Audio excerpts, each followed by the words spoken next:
Assalamualaikum warahmatullahi wabarakatuh. Alhamdulillahirabbil alamin. Assalatu wassalamu ala asrafil anbiya'i wal mursalin wa ala alihi wa sahbihi ajma'in. Amma ba'du. Ilahana anta maqsudana wa ridhaka matlubana. A'tina mahabbataka wa ma'rifatak. Selamat siang dan terima kasih saya ucapkan kepada Bapak Dr. Jaya SAG MPD sebagai dosen pengampu pada mata kuliah Kewirausahaan dalam Pendidikan Islam. Selanjutnya saya ucapkan selamat siang dan terima kasih kepada teman-teman yang sudah bergabung dalam pertemuan online kali ini.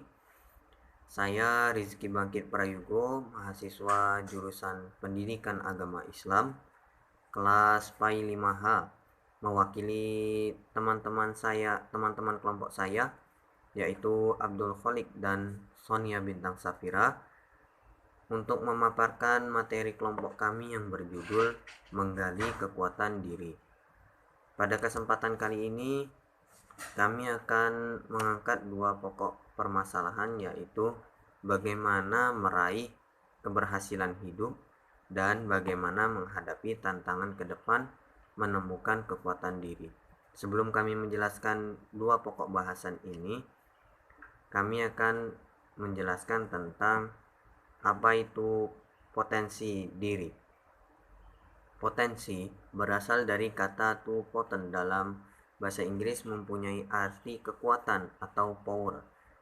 Menurut Profesor Dr. Bukhari Zainun, MPA, potensi adalah daya yang dapat bersifat positif dalam kekuatan dan negatif dalam bentuk kelemahan. Sedangkan menurut Kamus Umum Bahasa Indonesia, potensi adalah kemampuan dan kualitas yang dimiliki seorang namun belum dipergunakan secara maksimal. Jadi, potensi diri adalah kemampuan yang dimiliki oleh pribadi ataupun seorang yang mempunyai kemungkinan untuk dikembangkan. Lalu apa saja macam-macam potensi manusia? Yang pertama yaitu potensi fisik. Yang kedua adalah potensi mental intelektual. Yang ketiga potensi sosial emosional. Yang keempat potensi mental spiritual. Yang kelima potensi daya juang.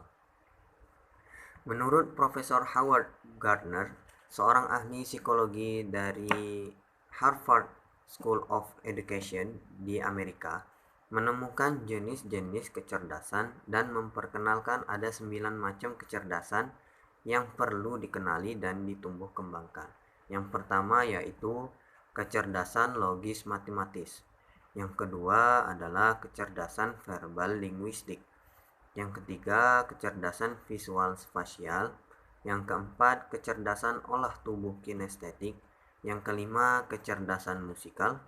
Yang keenam, kecerdasan antar pribadi.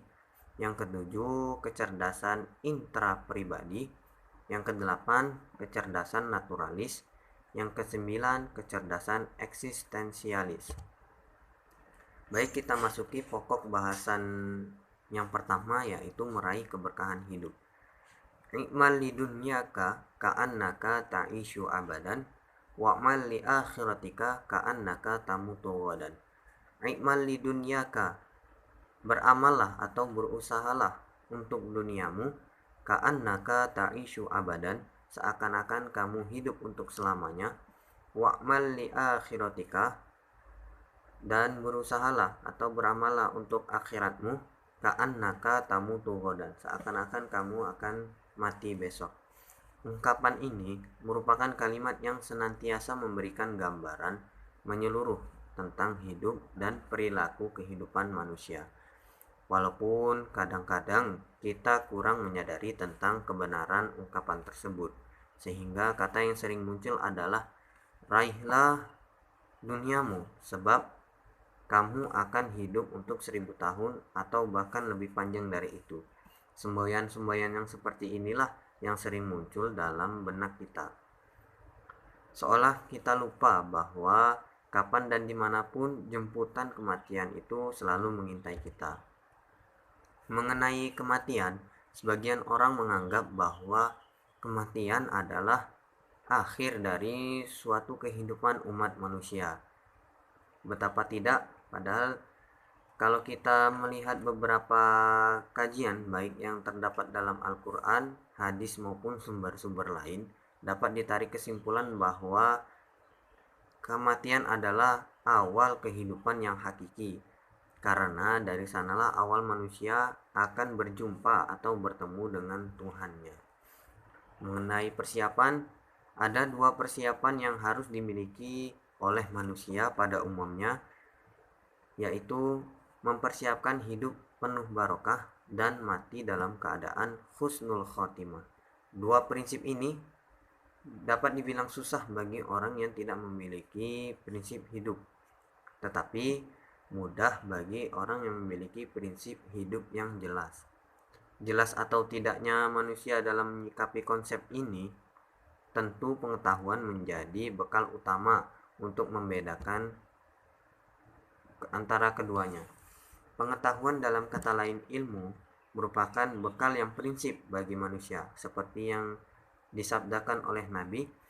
Qala Nabi sallallahu alaihi wasallam, kun aliman au muta'alliman au mustami'an au muhibban wala takun khamisan fatahli. Nabi, yang artinya Nabi sallallahu alaihi wasallam telah bersabda yang kun aliman, jadilah orang yang berilmu. Jika tidak, au muta'alliman, jadilah orang yang menuntut ilmu. Atau au mustami'an, yaitu orang yang mendengarkan ilmu. Atau au muhibban, orang yang mencintai ilmu. Tetapi janganlah engkau menjadi yang kelima, wala takun khamisan fatahlik, maka engkau akan celaka. Dalam kajian lain disebutkan pula bahwa man aradad dunya fa'alaihi bil ilmi, man aradal akhirah fa'alaihi bil ilmi, wa man aradahuma fa'alaihi bil ilmi. Man aradad dunya, barang siapa menghendaki dunia, fa'alaihi bil ilmi, maka gapailah dengan ilmu. Man aradal akhirah, barang siapa menghendaki akhirat, fa'alaihi bil ilmi, maka gapailah dengan ilmu. Wa man aradahuma, barang siapa menghendaki akhirat, keduanya akhirat dan dunia, fa'alaihi bil ilmi, maka gapailah dengan ilmu. Ilmu yang dapat dimiliki oleh manusia jika terdapat usaha yang keras bagi manusia tersebut untuk dapat meraihnya. Sebaliknya, jika tidak ada usaha yang dilakukan oleh manusia untuk mendapatkan pengetahuan, maka niscaya tidak akan mendapatkan pengetahuan, bahkan akan mendapat kesesatan. Kita masuki pokok bahasan yang kedua, yaitu tantangan ke depan menemukan kekuatan diri. Dalam bahasan ini ada 3 poin penting yang akan kami sampaikan, yaitu yang pertama, mengenali diri kamu dengan teknik analisis SWOT. Yang kedua, membangun potensi diri. Yang ketiga, usaha-usaha pengembangan potensi diri. Mengenali diri kamu dengan teknik analisis SWOT. Salah satu cara mengenali diri sendiri adalah dengan menggunakan metode analisis SWOT yang terdiri dari beberapa unsur, yaitu S, strength, yaitu kekuatan, weakness, kelemahan, opportunities, peluang, dan threat, yaitu ancaman. Lalu yang kedua, membangun potensi diri. Seperti yang dijelaskan di awal tadi, potensi diri adalah kemampuan yang dimiliki oleh setiap pribadi ataupun seorang yang mempunyai kemungkinan untuk dikembangkan. Kita sebagai insan diberikan kelebihan dari yang lainnya. Oleh karena itu, pertahankanlah potensi diri dan berusahalah untuk menambahnya. Aktivitas yang terus-menerus dilakukan siang dan malam hendaklah selalu diisi dengan perbuatan yang baik dan sesuai dengan norma agama, sehingga benar-benar menggambarkan pribadi yang dibimbing pada amal soleh. Lain halnya dengan pribadi yang langkah kakinya dan pikirannya diselimuti nafsu dan angkara murka. Tingkah laku yang dikuasai nafsu jahat tentu akan mendatangkan perkataan dan perbuatan jahat pula. Pikiran yang jauh dari mengingat Allah akan berpengaruh pada jiwanya. Mereka inilah yang akal pikirannya dikuasai oleh syaitan. Sebagaimana firman Allah pada surah Al-Mujadalah ayat 19 yang artinya, syaitan telah menguasai mereka lalu menjadikan mereka lupa mengingat Allah. Mereka itulah golongan syaitan. Ketahuilah bahwa sesungguhnya golongan syaitan itulah golongan yang merugi. Lalu usaha-usaha pengembangan potensi diri. Sebelum seorang mengembangkan potensi diri, ada beberapa hal penting yang harus diperhatikan, yaitu yang pertama, berusaha mengenali diri sendiri. Yang kedua, berusaha mengenal kekuatan diri sendiri, keluarga, dan teman. Yang ketiga, berusaha mengembangkan interaksi dan komunikasi terbuka dengan lingkungan yang positif dan edukatif. Yang keempat, membiasakan diri selalu mengadakan kritik terhadap diri sendiri, mengevaluasi diri, dan mengembangkan rasa humor.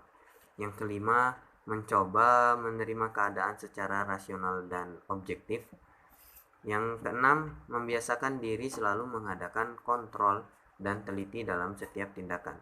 Selanjutnya, memiliki tujuan dalam tahapan waktu yang terprogram. Yang kedelapan, tidak mengimitasikan diri pada seseorang, tetapi bersifat mandiri. Kesembilan, kembangkan budaya 5S. Senyum, salam, sapa, sopan, santun. Yang ke-10, menginventarisir teman atau sahabat. Demikianlah materi yang dapat kami sampaikan.